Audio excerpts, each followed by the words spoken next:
How to fix iPhone speaker sound too low.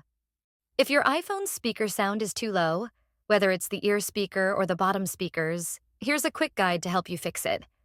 First, head to Settings, Accessibility. Under Touch, scroll down to Call Audio Routing and set it to Automatic to ensure the sound isn't routed to Bluetooth devices. Next, go to Hearing Devices and turn off hearing aid compatibility, unless you use a hearing aid. Now, let's tweak some sound settings. Go to Settings, Sounds and Haptics, Headphone Safety. If Reduce Loud Sounds is turned on, disable it or raise the limit to 90 decibels.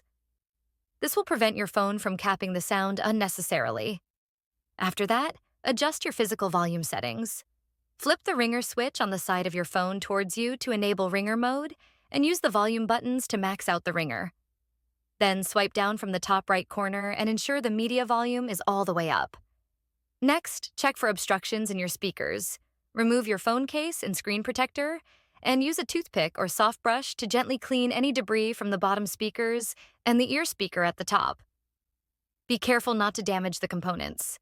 Finally, restart your iPhone by holding the volume up button and the side button until the power off option appears. Turn your phone back on, and your speakers should now sound much louder and clearer. If this guide helps, let me know in the comments, and don't forget to like and subscribe for more tech tips.